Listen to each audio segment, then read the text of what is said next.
Mr. UFC Vegas, Fight Club TV. I am Kyle, your host. Welcome to the podcast. Welcome to the prediction show for UFC Fight Night 138, Anthony Smith versus Volkan Oezdemir. We're going to talk a little bit about UFC 229 and our best bet winner. We're also going to get into our free play for UFC Fight Night 138, as well as touching on the pick that is for purchase at Wagertalk. So we'll get into all of that. But before we do not forget to subscribe, like, kick the bell icon, get involved with Fight Club TV. We are a growing UFC and gambling channel all in one spot. And if you're watching this on Wagertalk, do not forget to come over to my channel as well. Subscribe to Wagertalk. Also, make sure you're subscribing to Mr. UFC Vegas, Fight Club TV. We have a lot of different videos that come out, our early betting strategies, as well as our bet review shows, and a lot of them are being shown on Wagertalk, but I want to make sure we have as many of our UFC fans and UFC handicappers all in this community having conversations, and it's been a pleasure meeting a lot of you guys as well as having conversations throughout fights, and also it's really been great, and it's good to be back also because the fact that we had UFC 229, there's a little bit of a lull for a couple weeks, not much going on. There was some Bellator fights. I do not bet Bellator, not big on it. I talked to a couple of you guys this past weekend, or actually 2 weekends maybe ago now, on certain other organizations and what it was, and I'm not big into those. For me, it's very important to find opportunities where there is a body of work at a higher level, and that's something that I always like to do. I'm a big fan of betting on main cards because there's a body of work at that particular level. So for me, that's very important. But to look forward through the UFC, there are back to back. I mean, it just goes on basically for the rest of this year, which is fantastic. So a lot of great opportunities to place some bets, make some money on our best bet plays. We've been doing fantastic on our best bet plays, and really starting out with Wagertalk, hitting both of them that we've started out with this year with Wagertalk, and now consistently moving forward and doing very well. And, you know, once in a while you got to toot your own horn. So it feels good to keep moving forward, hitting the best bet plays. And again, for me, and a lot of people are asking me, for me now that what I'm doing, my best bet play is always going to be 85 to 90% of my bankroll that is allotted for the event. And maybe 10%, 15% is looking at my free play, is looking at maybe a parlay that I'm looking to do. So I'm not looking to bet much on these free plays or on these parlays. For me, I am not a type of bettor for UFC terms that I don't go out there and I don't just bet 5 or 6. I don't do that. It's people, there's many different ways you can bet UFC for sure. So it's not that there's a right way or a wrong way. People do it all differently. But for me, I like to find one solid play that the odds are going to be minus 190 or lower, or you're going to be finding opportunities where you're going to be getting plus odds like we've done in the past. And those are going to be the ones where I'm putting 85 to 90% of my bankroll on, because those are going to be the ones that I feel confident in. And I don't like stretching my money across. I don't like placing it all over. That's for me. That's just the way that I do it. Again, you don't have to do it that way. But for me, when I talk about a free play, I'm putting 10% of my bankroll for that event on there. And then the rest of it is looking to go on my best bet play. So talking about my best bet play, we will get into the last best bet play that we had, which was at UFC 229. It was between Khabib Nurmagomedov and Conor McGregor. We had our money as our best bet play. It was a $20 purchase on Wagertalk on Khabib Nurmagomedov to get that victory. If you want to take a look and just check out what I had wrote prior to the event and what people who did make the purchase, the write-up that you received prior to the event, you can go check that out. I have it in the description, my Wagertalk profile. You can go on and take a look at the last 2 that I've done with Wagertalk, and that was Thiago Santos, which was a minus 140. And we also had minus 150 was Khabib Nurmagomedov. So we also had both of those write-ups there. But if you want to take a look at going further back throughout this year, you can take a look on my YouTube channel. I have every one of my picks listed on there, and take a look. We have the prediction shows plus the bet review show, so take a look, and don't forget to subscribe as well. So we're going to talk quickly about UFC 229. This fight here was one for me that the big difference, and again, you can take a look at my bet review show if you have not yet done so. That is on my channel. But just to quickly, was the 2-year layoff for Conor McGregor. And that was going to be something that I right out the gate felt was going to be a difference maker in this fight. And you got a guy who timing and precision and counter striking is so critical to continually sharpening your skills that that's going to be something that was going to be lacking. And it's not like Conor McGregor is some chump all of a sudden. It just turns out that you're going to absolutely need to keep doing that. He made a boatload of money up against Mayweather, and that's going to be something that he may not be as hungry as he once was, where he was very driven, and then he's a multi-millionaire with businesses all over the place. That's going to be something that may take attention away from crafting his skills, and as well as his cardio was something that I just didn't like a lot. For me, that was going to be something that, yes, it's not the end-all, be-all, but you start putting all these pieces together, and the big weapon that he has as well is his left hand, and the way that Khabib would smother him. And we talked about it in the on the purchase, on the write-up that I had there, that, you know what, he was going to be able to really neutralize that left hand by just smothering him, just pushing him up against the cage, just getting close and tight. And it's going to be tough for Conor McGregor to do much,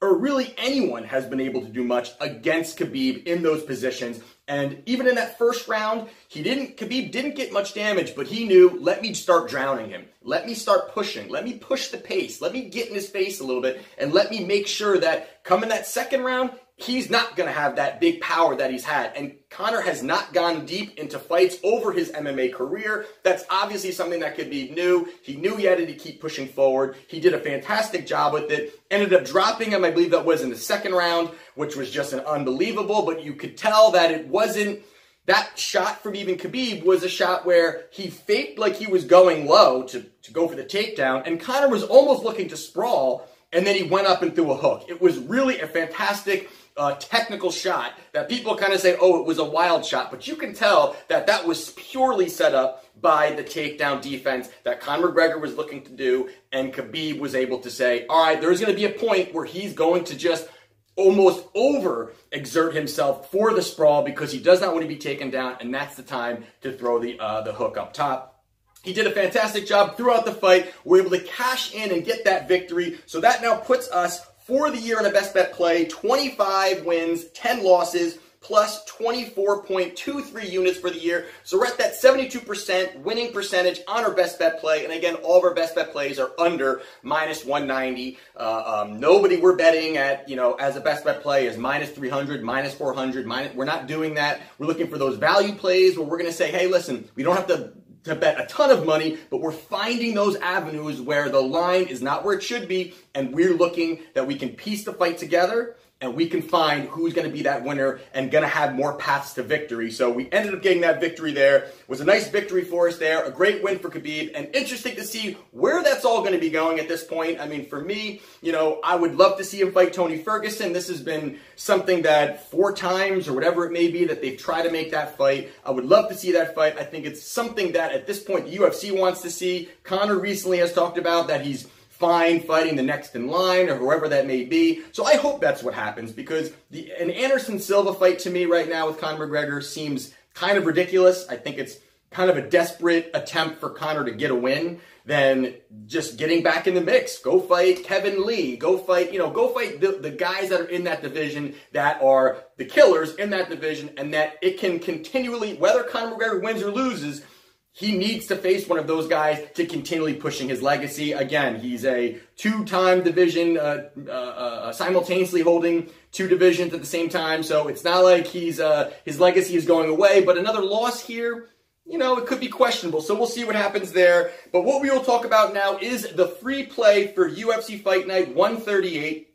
And the first thing we're going to be doing again is, like I'm saying, this is going to be 10 to 15%. Maybe it could be less, it could be more, but somewhere in that realm is where I'm talking about my free play and how much money I am allotting for this particular fight. And again, the rest of it is going to be on my best bet play. So the free play is between Andre Sukumta and Jonathan Martinez. And this fight here is, I'm seeing a lot of people. We've got, and depending again where you're shopping it, there's lines kind of all over the place. But you've got Sukumta minus 195. You've got Jonathan Martinez plus 165. And I've seen it plus 175. I've seen Sukumta at even minus 225. So really kind of shop that depending what you're looking to put your money on. But for me here, this fight is one that a lot of people, I'm hearing a lot of people do like. The odds are on Martinez. You know, Martinez is plus 165, and it's not a bad price on a guy like him. What I'm seeing, and the more that I've looked into this fight, I'm leaning more towards Sukumta in this fight. And if the reason being is you're taking a look at this, first things first is short notice. And this is something that Martinez said he got a phone call at work when he actually, I think he installed seats, something that he had said. I saw in an interview. And you know, the short notice is one thing. Now you're talking about he's going up a weight class where he wasn't normally fighting at. And this competition level between what Sukumta has faced compared to what Martinez has faced are completely different. And if you just look back at the last few guys that these guys comparing who they fought, Sukumta, if you take a look at him really quickly, he fought Albert Morales, who was 7-3, and that was a loss, and that was a split decision loss.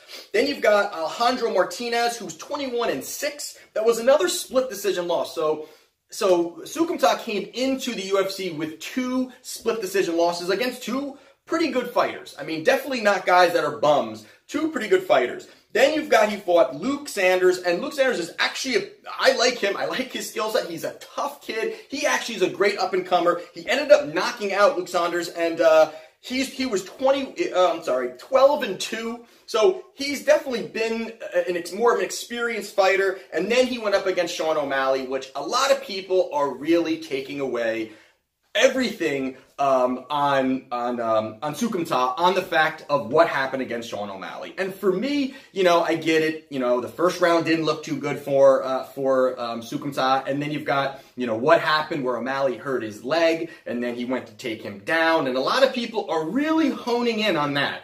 And yes, that was not the smartest move. You know, without a doubt, that's not a smart move for a guy that could barely stand, and he probably would have won the fight if he just backed off and the ref forces him to stand, and he almost couldn't.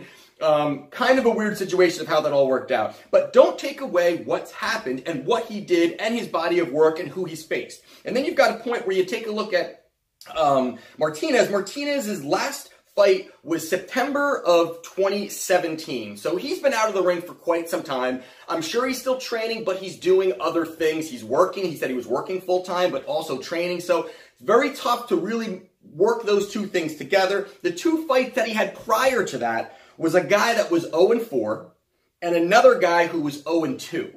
So that's not the greatest setup of 2 guys that you're going to see of winners taking. I mean, Sukumta, again, yes, he's 12-6, but he's 1-3 in the UFC, and he had 2 split decisions. One was against Sean O'Malley, who was a surging star within the UFC and has a great skill set and is really a great up-and-comer, and we're going to see a lot more of him within the UFC. But even prior to those 2 guys that were 0-4 and 0-2, he fought where he had an illegal knee, someone who was 11-4, and then he had someone else who was 5-6, and then prior to that was 0-1. So he hasn't faced the competition level that Sukumta has faced. And now I'm not saying Sukumta is some world beater that is just, able to just go out there and dominate, but I do like his skill set. I think his skill set is good. I think that he is more well-rounded than Martinez. Now, yes, Martinez is good off his back. He's definitely got some skills off his back, but I see this as a standing match. I see this as a striking match. I definitely see some nice kicks from Martinez when he's on the outside, but Sukumta is not that bad when you take a look at what he's able to do standing and the way he's able to work combinations. Sometimes he isn't as active as I'd like him to be out there, but I think against a guy like this, where he's got the height advantage, about a couple inches of height advantage, he's got a couple inches on the reach advantage over Martinez, I think you piece some of those things together. I think he gets the victory here. I think it's a nice spot where you can say, listen, maybe the price is a little bit higher than I'd like it to be. I think this is better, maybe at a minus 170, minus 165 would be a little bit more where I'd like this one to be. But for me, I just don't see Martinez, the inactivity that he's had, the experience that he's had, where he's fought, who he's fought. I just don't see him able to really fully come out there and work Sukumta for 3 rounds. I think that there's going to be some highlights for him, but I think Sukumta really knows he needs to get this victory. This is a critical fight for him in a short notice fight where he's going to be coming in here and fighting a guy in short notice. I think he gets the victory here. So we're going to be putting our bet on Andre Sukumta, and again, it's part of my bankroll. I don't want people to get that confused of how I'm placing and what I'm actually working on when I take my allotted money for each event, what I'm looking to do with it. So again, 10 or 15% on my free bet, and then as well as I'm looking at 85 to 90% of my allotted money on my best bet play. And that's going to be that for Andre Sukumta. And then our best bet play is for purchase on Wagertalk right now. We have it at $20 for our best bet play. And again, we are 25 wins, 10 losses, plus 24.23 units for the year. We will have the best bet play posted on my Wagertalk profile there, so you can take a look at a little write-up I'm going to do and post on my Wagertalk profile. So, and also do not forget to subscribe to this channel. I want to continually grow this channel. You guys have been great. The conversation's been great, and the partnership with Wagertalk has been fantastic, and more great things to come with Wagertalk and other packages we're going to be offering and other things. So kind of getting into all of that. And again, our best bet play of the last one was Khabib Nurmagomedov, and that was a $20 purchase at Wagertalk. So take a look below, click on the profile, make the purchase. And again, if you don't make the purchase, you don't have to. And again, all this is, I want to continually entertain you guys, give you guys information, and we will see you at the Bet Review Show, which normally I like to drop those on Monday. So be around for that, and subscribe, like, hey, click the bell icon, get involved with Fight Club TV. And this is Mr. UFC Vegas, Fight Club TV.